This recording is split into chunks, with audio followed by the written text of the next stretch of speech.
Ассаламу алейкум. Biz Canva программасы бойынша сабақтарыбызды баштайбыз. Canva программасын биринчи биз Play Market'ten установка кылышыбыз керек. Play Market'ке кирдик. Анан издөөчү талаасына биз Canva деп жазабыз. Анан бизге Canva чыгат. Бул жерде азыр мага обновить деп чыгат. Бул жерге эгер силер установка кылбасаңар, ушул жерге установить деп чыгат. Ушуну басасыздар. Басканыңыздардан бул программа сиздерге телефонго орнотула түшкөн болот. Ушул жерде биз Canva деп турат. Ушуну басып киребиз. Басып киргенде бизден бул Canva регистрация сурайт. Бул жерде биз Google же Facebook менен киришибиз мүмкүн. Биз войти через Google дегенди басабыз. Бул жерде турат. Ушуну басып кирдим. Басып киргенден аккаунттар болот. Ушул жерде сиз кайсы бир аккаунтуңуз менен кире аласыз. Азыр мен биринчи аккаунтту тандайм. Ушул аккаунттун үстүнөн не алабыз? Биз басып коебуз.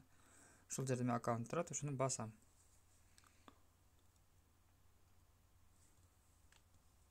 Бул Canva программасы онлайн иштейт, интернет менен. Ошол себептен интернет жакшы болсо, катпай тезирээк иштейсиздер да. Эгер интернетиңиздер начар иштесе, анда бул ачышы кыйын болот. Азыр менде интернет бир аз начар болуп жатат да. Бул жерде биз көрүп турабыз, бул жерде даяр маалыматтар өтө көп. Instagram соцсеттерге, видеолорду, презентация, визитка, чакыруу ат, резюме бардыгын түзсөк болот. Биз булардын бардыгын карабайбыз. Биз бир экөөсүн гана карайбыз, калганын өзүңүздөр үйрөнүп алсаңыздар болот. Жеңил эле.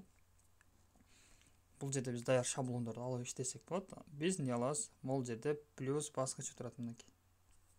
Плюс баскычы кызыл менен көрсөтөм. Ушуну басам.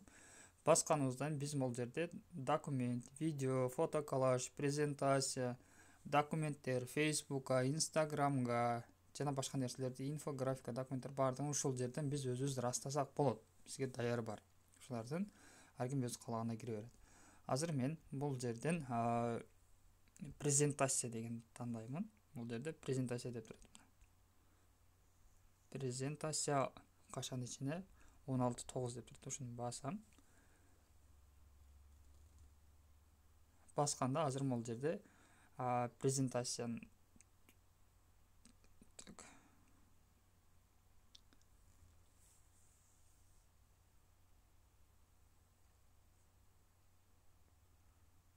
бизге азыр сразу бул жерден дизайн, элементтер, ушул презентацияга кошуучу инструменттер ачылып кетти. Азыр бул жерден биз дизайн дегенден дизайн тандап алсак болот. Эгер керек эмес болсо, ошол эски дизайн боюнча эле кала берет.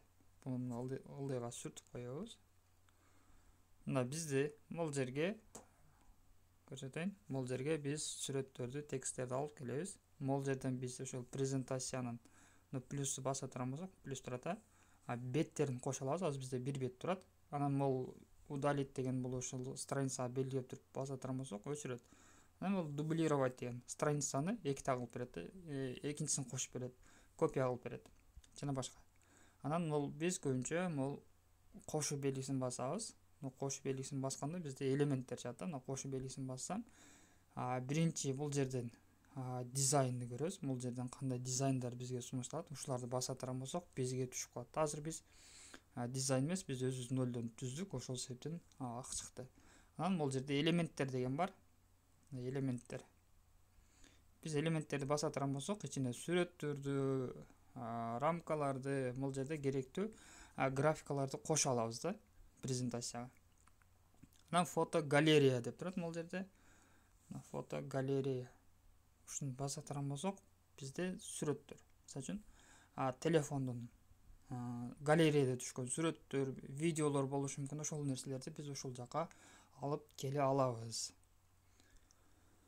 Анан бул жерде дагы бир загрузки деген жери бар. Шуну басабыз азыр. Загрузкини бастым. Загрузки бул биз алып келген бул жерде изображениялар, сүрөттөр, мисалы үчүн камераны бассам бул галереяны көрсөтөт да. Ушуну басып туруп загрузка кылсаң, бардыгы ушул жерге түшөт, бул жерге түшөт да. Бул биздин Canva'дагы интернет серверге түшүп калат да. Биз ушуну ушул жерден колдоно беребиз. Бирок галереядан алып келиш үчүн аны биз загрузка кетирип кичине убакыт керек болуп калат да. Себептен бул телефон памяттен интернет серверге чыгыш керек. Бул загрузки бул даяр да. Ушул жерден алып кое беребиз. Андан кийин могул жерде текст деген бар. Бул текст турат. Мына текстти баса турган болсок, бизге ушул жерде тексттердин түрлөрү чыгат да. Ушуларды кайсысын колдойт? Биз Pro деп жазылып тургандарды колдоно албайбыз. Мына Pro, могул жерде Pro, Modo Pro деп турат. Биз буларды колдоно албайбыз. Себептен бул Pro версиялары биз акча сатып алган учурда иштейт. Биз Pro'су жокторду иштетебиз. Мисалы үчүн биз Nono алабыз, Nono алышыбыз мүмкүн. Жана башканан буларды дагы алабыз. Pro'су жокторду биз колдоно алабыз деген сөз. Анан проекти деген баса турган болсок, биз түзгөн проекттер ушул жерге жайгашып калат да. Биз эмнени түзгөн болсок, мисалы үчүн могул жерде мен түзгөн проекттердин баардыгын алат ошол жерге келип түшүп калат. Андан бул фон менен иштешибиз мүмкүн. Мисалы үчүн азыр бизде ак фон турат да. Эмеде жана түзгөнүбүздө ак фон турган. Азыр мен муну басып кое турган болсом, фонду көрөбүз. Көрдүңүздөрбү? Фону уже өзгөрдү. Анан плюс белгисин басабыз. Мына плюс белгисин дагы плюска киребиз. Анан фонго кирип туруп, дагы ушуну басып коем. Мына экинчи фон. Плюс белгисин басып туруп, эми бул жерге биз башка фонду коебуз. Мына биз 3 беттүү презентация түздүк. Фондорун коюп алдык. Фондор да жакшы фон болду. Эми биз плюс белгисин басабыз. Анан дизайн деген карайбыз. Азыр биз өзүбүз бул жерден даяр дизайндарды алып алсак болот биз. Мисалы үчүн угадай слово деп турат. Ушуну баса турган болсом, бул жерде 20 страница деп турат. Эгер биз баарын алсак болот, бирден алсак да болот да. Применить дегенди баса турган болсом, ушул 20 страницанын баардыгы мага түшөт. Мына азыр 20 беттен турган презентацияны биз жүктөп алдык. Бул даяр да, көрдүңүздөрбү? Жеңил болот. Анан бул жерде келип туруп угадай деген бир жолу баса турган болсом, ошо сөздүн түшөт. Анан эки жолу басып туруп буну өчүрүп коебуз. Өзүгө керектүү маалыматтарды жаза беребиз бул жерге.